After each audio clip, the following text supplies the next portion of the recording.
యేసుక్రీస్తు పేరిట అందరికీ శుభవందనాలు తెలియపరుస్తున్నాను. మరొక వీడియో పరిశుద్ధాత్మ జ్ఞానంతో దేవుని ప్రవక్తగా ప్రపంచానికి ఈ వీడియో నేను పరిచయం చేయబోతున్నాను. ఈ వీడియో పేరు ముఖ్య ఉద్దేశం ఏమిటంటే భాషలతో మాట్లాడేట కంటే ప్రవచించుట మేలు. ఈరోజు ఆదివారం, ఈరోజు ప్రపంచానికి ఒక వాక్య సందేశం దేవుడు బయలుపరుస్తూ ఉన్నాడు. ఒక సందేశం ప్రవక్త ద్వారా ఆయన నా ద్వారా బయలుపరుస్తున్నాడు. ప్రియమైన ప్రజలారా, ఈ వీడియో వినే ముందు కంపల్సరిగా సబ్స్క్రైబ్ చేయండి, లైక్ చేయమని దేవుని ప్రవక్తగా నేను మనవి చేస్తూ ఉన్నాను. ప్రియమైన ప్రజలారా, ఇవన్నీ ఏంటంటే నోట్స్లు అండి. ఇవన్నీ దేవుడు ఏ రోజున ఏది మాట్లాడుతున్నాడో నేను రెఫరెన్స్ అనమాట ఇందులో రాసుకుంటున్నాను. ఇది హెడ్లైన్స్ అనమాట ఇవన్నీ. కాబట్టి ఈ రోజున దేవుడు నాతో ఏం మాట్లాడాడంటే, మరి భాషలతో మాట్లాడుట కంటే ప్రవచించుట మేలు అంటే దీన్ని బట్టి చాలా మందికి అర్థమైంది అనుకుంటా. అంటే కొంతమంది ఈ భూలోకంలో ఉన్న చాలా మంది సేవకులు కానీ విశ్వాసులే కానీ ఎంతమంది విశ్వాసులే కానీ సేవకులే కానీ ఏం చేస్తున్నారంటే వాళ్ళు భాషలతో మాట్లాడుతున్నారండి. ఆ భాషలతో మాట్లాడేటప్పుడు అరే రే ఉర్రు బుర్రు రే రే రే రౌరు రే రే అంటున్నారు తప్ప ఆ భాషకి వాళ్ళకి ఏం తిడుతున్నారా లేకపోతే ఇంకేమంటున్నారా ఆ విషయం ఎవరికి అర్థం కాదండి. ఇక్కడ బైబిల్ వాక్యము దేవుడు పరిశుద్ధాత్మ దేవుడు స్పష్టంగా ఇక్కడ బైబిల్ వాక్యం దేవుడు బయలుపరుస్తున్నాడు. ఏమన్నమాట, మీరు భాషలతో మాట్లాడడం కంటే ప్రవచించుట మేలు. కాబట్టి ఇక్కడ బైబిల్ ఉన్న సత్యాన్ని మీ ముందుకు నేను తీసుకొస్తున్నాను. ప్రియమైన ప్రజలారా, చాలా జాగ్రత్తగానండి. ఎందుకంటే ఈ భూలోకంలో చాలా మంది సేవకులు ఏం చేస్తున్నారంటే భాషలతో మాట్లాడుతున్నారు తప్ప దానికి అర్థము తెలియకుండా ఉన్నారండి. ఎన్నో సంఘాలు చూస్తున్నా, చాలా సంఘాలు నేను చూశాను. వాళ్ళు మాట్లాడేటప్పుడు నాకేం నాకు కూడా చాలాసార్లు డౌట్ వచ్చేది, వీళ్ళు భాషలతో మాట్లాడుతున్నారా లేకపోతే నోటుకొచ్చింది పేలుతున్నారా అని. వీళ్ళు భాషలతో మాట్లాడుతున్నారా నోటుకొచ్చింది పేలుతున్నారా అని. ఎందుకంటే అపోస్తలుడు పౌలు గారు కొరింథీయులకు రాసిన సంఘానికి దేవుడు పరిశుద్ధాత్మ దేవుడు అపోస్తలుడు పౌలు ద్వారా తెలియపరిచాడు. ఏమని చూడండి, ఒకటి కొరింథీయులకు రాసిన పత్రిక. మరి ఇక్కడ దేవుడు బయలుపరిచిన విషయమే మీ ముందుకు నేను తీసుకొస్తాను. చూడండి, 14వ అధ్యాయము మరి 22వ వచనంలో ఉందండి. 14వ అధ్యాయము 22వ వచనంలో ఏం రాయబడి ఉందంటే మీకు స్పష్టంగా నేను చదివి వినిపిస్తాను, మీరు చాలా జాగ్రత్తగా అర్థం చేసుకోండి.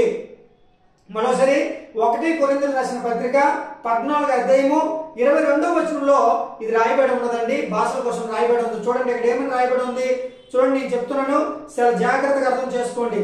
కాబట్టి భాషలు విశ్వాసులకు కాదు అవిశ్వాసులకే సూచకమై ఉన్నవి. ప్రవచించుట అవిశ్వాసులకు కాదు విశ్వాసులకే సూచకమై ఉన్నది.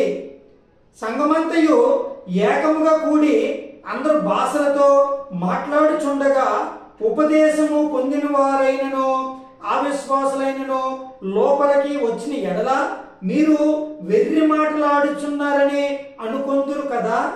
అయితే అందరూ ప్రవచించుచుండగా అవిశ్వాసైనను ఉపదేశము పొందని వాడైనను లోపలికి వచ్చిన ఎడల అందరి బోధ వలన తాను పాపినని గ్రహించి అందరి వలన విమర్శించబడును.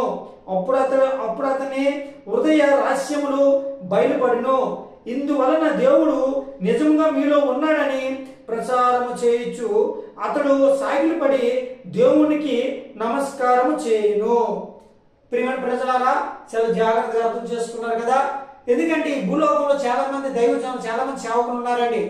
చాలా మంది సేవకులు ఉన్నారు. వీళ్ళు ఏంటంటే భాషలతో మాట్లాడతారు. అర్రెర్ర కర్ర బాబా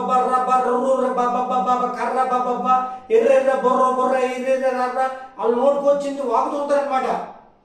మీరు ఒకవేళ ఆలోచించండి ప్రియమైన సంఘస్థులారా, ప్రియమైన సంఘమా, ఒకసారి మీ సేవకులు మీ సంఘంలో భాషలతో మాట్లాడితే దానికి అర్థం చెప్పిన వారే ఉండాలండి. ఇక్కడ అపోస్తలుడు పౌలు గారు ఆ మాట కూడా చెప్పారు.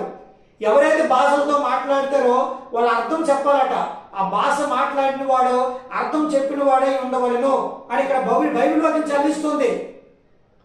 ఇక్కడ బైబిల్ వాక్యం ఎందుకు చదివిస్తుంది అంటే పరిశుద్ధాత్మ దేవుడే మాట్లాడుతున్నాడు ఈ స్థలంలో. ఎందుకంటే భాషల కోసం చాలా మంది ఏం చేస్తున్నారు, భాషలతో మాట్లాడుతున్నారు కానీ అర్థం చెప్పని వారు కాదు. అర్థం చెప్పలేకపోతున్నారండి. భాషలతో మాట్లాడుతున్నారు కానీ అర్థము చెప్పలేకపోతున్నారు.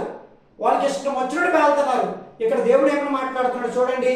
కాబట్టి భాషలు అవిశ్వాసులకు కాదట, అంతే విశ్వాసులకు కాదట అవిశ్వాసులకే సూచకమై ఉన్నవి.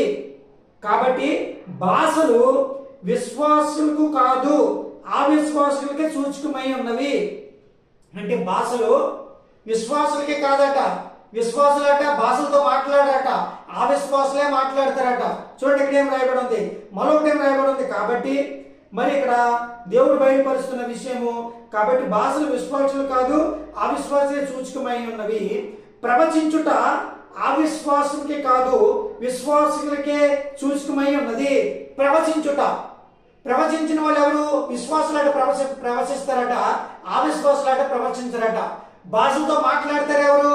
భాషలతో మాట్లాడిన వారు అవిశ్వాసులే మాట్లాడతారట, ప్రవచించిన వాళ్ళు విశ్వాసులే ప్రవచిస్తారట. చూడండి ఇక్కడ ఏమైనా రాయబడి ఉంది, పరిశుద్ధాత్మ దేవుడు బయలుపరిచిన మాట మీ ముందుకు తీసుకొస్తున్నాను. చూడండి ఇక్కడ ఏం రాయబడి ఉందో, ప్రవచించిన వాడు విశ్వాసం కాదు ఆ విశ్వాసులకే సూచకమై ఉన్నది. సంఘమంతయు ఏకముగా కూడి అందరూ భాషలతో మాట్లాడుచుండగా ఉపదేశము పొందని వారైనను